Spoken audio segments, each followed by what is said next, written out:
नमस्कार दोस्तों, स्वागत है आपका हमारे चैनल लंबी गॉसिप्स में। सनी देओल, राजकुमार संतोषी और आमिर खान, तीन ऐसे नाम जिनकी वजह से बंटवारा 1947 फिल्म पहले से ही चर्चाओं में थी, लेकिन अभी हाल ही में फिल्म का टीजर रिलीज हो चुका है। सवाल ये है कि बंटवारा 1947 का टीजर दर्शकों के लिए उत्साहित करने में सफल रहता है या नहीं। आइए करते हैं इसका डिटेल्ड रिव्यू। सबसे पहले बात करते हैं टीजर के फर्स्ट इंप्रेशन की। सिर्फ 1 मिनट से थोड़ा सा लंबा ये टीजर शुरुआत से ही अपना माहौल बना देता है। आमिर खान की वॉइस नरेशन के साथ टीजर शुरू होता है, जहाँ आजादी और पार्टीशन की बात की जाती है। पार्टीशन की दर्दनाक तस्वीरें, लोगों का संघर्ष और देश के बंटवारे का दर्द टीजर में काफी प्रभावी तरीके से दिखाया गया है। टीजर के खत्म होने के बाद जो पहली फीलिंग आती है वो है कि मेकर्स ने फिल्म को सिर्फ एक हिस्टोरिकल ड्रामा नहीं बल्कि एक इमोशनल ह्यूमन स्टोरी के रूप में पेश करने की कोशिश की है। अब बात करते हैं विजुअल और टेक्निकल एस्पेक्ट की। टीजर का सबसे मजबूत पक्ष इसका विजुअल प्रेजेंटेशन लगा। पार्टीशन के एरा को रिक्रिएट करने में काफी मेहनत दिखाई देती है। सेट, कॉस्ट्यूम, लोकेशन और ओवरऑल प्रोडक्शन डिजाइन काफी ऑथेंटिक महसूस होती है। कई बार पीटेड फिल्मों में आर्टिफिशियल फीलिंग आ जाती है, लेकिन यहाँ ऐसा नहीं लगता।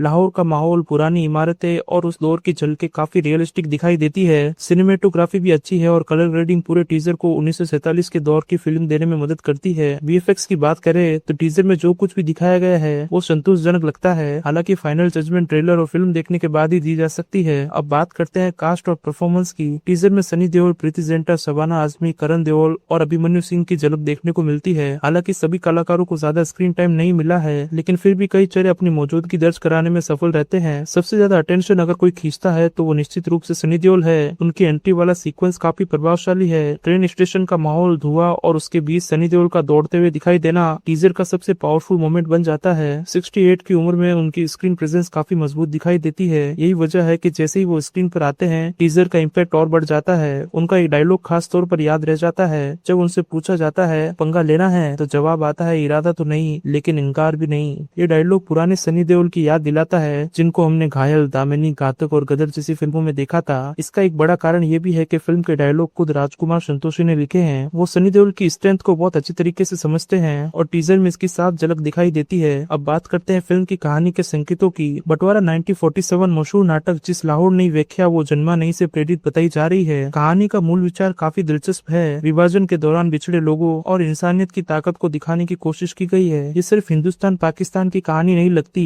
बल्कि आम लोगों की कहानी लगती है, जो नफरत के माहौल में भी साथ रहना सीखते हैं। यही चीज फिल्म को बाकी पार्टीशन बेस्ड फिल्मों से अलग बना सकती है। अब बात करते हैं टीजर के स्ट्रॉन्ग पॉइंट की। सबसे बड़ा पॉजिटिव पॉइंट है इसका इमोशनल टोन। दूसरा पॉजिटिव है सनी देओल की पावरफुल प्रेजेंस। तीसरा पॉजिटिव है राजकुमार संतोषी का डायरेक्शन स्टाइल, जो हमेशा ह्यूमन इमोशन और ड्रामा को अच्छी तरीके से पेश करने के लिए जाना जाता है। और चौथा पॉजिटिव है इसकी प्रोमिसिंग सपोर्टिंग कास्ट, जिसमें शबाना आजमी जैसी शानदार अभिनेत्री शामिल है। अब अगर कमजोरियों की बात करें तो कुछ सवाल भी खड़े होते हैं। सबसे पहले म्यूजिक। फिल्म का म्यूजिक AR रहमान ने दिया है, लेकिन टीजर में बैकग्राउंड स्कोर उतना प्रभावशाली नहीं लगा जितनी की उम्मीद की जा सकती थी। कई जगह लगा कि एक और ज्यादा पावरफुल BGM टीजर को अगले स्तर पर ले जा सकता था। दूसरा सवाल फिल्म की मार्केटिंग को लेकर है। फिल्म की रिलीज में उतना ज्यादा समय नहीं बचा है, लेकिन अभी तक मार्केटिंग कैंपेन उतना अग्रेसिव नहीं दिखाई देता। उम्मीद है कि ट्रेलर के रिलीज होने के बाद मेकर्स इस पर ध्यान देंगे। और तीसरा सवाल ऑडियंस एक्सेप्टेंस का है। फिल्म इंसानियत, भाईचारे और इमोशनल स्टोरी टेलिंग पर आधारित दिखाई दे रही है। ऐसे में देखना दिलचस्प होगा कि आज की ऑडियंस इस नैरेटिव को किस तरीके से स्वीकार करती है। जैसा कि आप सभी लोग जानते हैं कि धुरंधर 2 इस साल की सबसे बड़ी ब्लॉकबस्टर फिल्म बनी है और उस फिल्म में अमन की आशा वाला एंगल नहीं दिखाई देता बल्कि एंटी पाकिस्तान वाला एंगल दिखाया जाता है। अब ऐसे में सवाल है कि जब ऑडियंस ने उस फिल्म को इतना ज्यादा अप्रिशिएट किया है और एक्सेप्ट किया है तो क्या ऑडियंस इस फिल्म को एक्सेप्ट करेगी। अब अगर फाइनल वर्डिक्ट की बात करें तो बंटवारा 1947 का टीजर काफी प्रोमिसिंग लगता है। ये टीजर एक्शन से ज्यादा इमोशन पर भरोसा करता है। विजुअल्स अच्छे हैं, सनी देओल प्रभावशाली लगते हैं और राजकुमार संतोषी की स्टोरी टेलिंग की झलक भी दिखाई देती है। हालांकि म्यूजिक और मार्केटिंग को लेकर कुछ सवाल जरूर है, लेकिन ओवरऑल टीजर फिल्म के लिए उत्सुकता बढ़ाने में सफल रहता है।